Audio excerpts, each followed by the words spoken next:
Hi, I'm Danica Fine with Confluent, here to tell you what's new in Apache Kafka 3.4. We have so many great KIPs in this release, and just like this hand-knit wool sweater, a lot of love and hard work went into making it happen. So let's jump right in.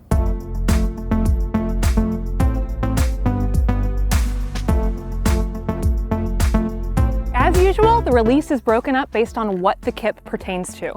In this release, we'll cover updates from Kafka Core, Kafka Streams, and Kafka Connect. First up for Kafka Core, we have KIP 866, which provides a bridge to migrate between existing Zookeeper clusters to new KRaft mode clusters. With this change, you'll be able to migrate your existing metadata from Zookeeper to KRaft. After metadata is synced between the two clusters using dual write mode, you can safely transition control to KRaft controllers. And just in case, the change allows failback to Zookeeper during the upgrade migration.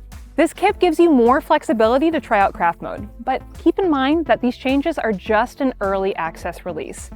General availability of this feature will be a part of Apache Kafka 3.5. Next up is KIP 830. This change treats the JMX Reporter like all other reporters so that it can be disabled for environments where it's not being used. The KIP includes a new configuration setting, Auto Include JMX Reporter, to support disabling the reporter. When set to false, a JMX reporter won't be instantiated, and instead, reporters set via metric reporters will be used. When set to true, which is the default, a deprecation warning is printed, directing the user to use metrics reporters instead. In Apache Kafka 4.0, expect the default value for metrics reporters to be set to JMX Reporter. With KIP 881, consumers can now be rack aware when it comes to partition assignments and consumer rebalancing.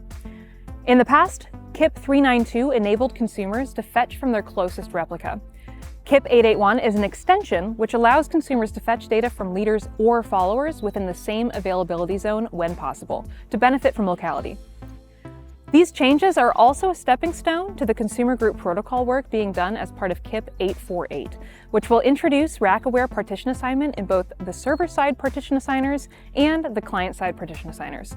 Check out KIP 881 for more details on how these changes will impact future design of client protocols. Next up is KIP 876.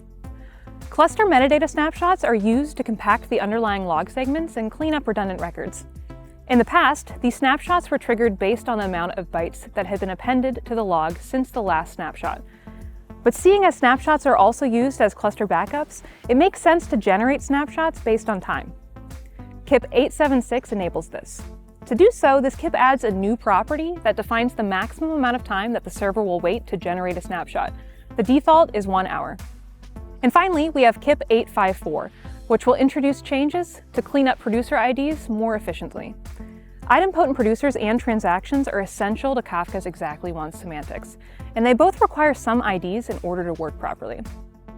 Idempotent producers are assigned a producer ID automatically at startup.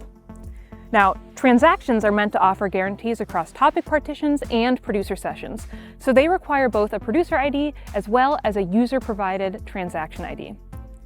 In the past, both producer IDs and transaction IDs would expire and be cleaned up using a single timeout parameter.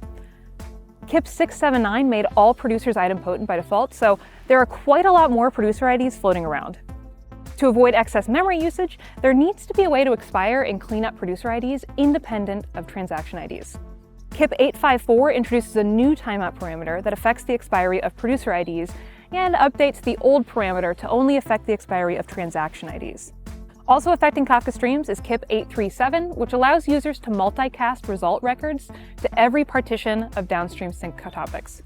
The change also adds functionality for users to choose to drop result records without sending. To achieve this, a few changes were made. First, the Streams partitioner interface was given a new method called Partitions, which returns an optional set of partitions.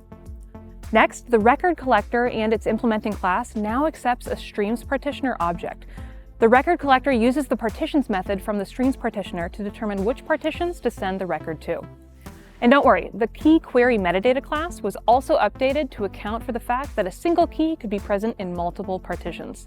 And rounding out our updates for Apache Kafka 3.4, we have one KIP for Kafka Connect, specifically for Mirror Maker 2.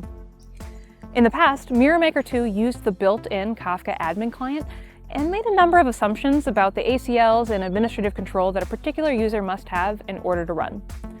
Although these assumptions simplified MirrorMaker 2 resource management, they particularly affected those trying to run federated or infrastructure as code solutions. KIP 787 bypasses these hurdles by allowing users to run a custom implementation for the Kafka Resource Manager and integrate more easily within their own ecosystems. That's all I have to share for now. As usual, there are more KIPs involved in this release, so head on over to the Confluent blog or take a look at the release notes to check them out in more detail. And of course, I look forward to hearing about what you build.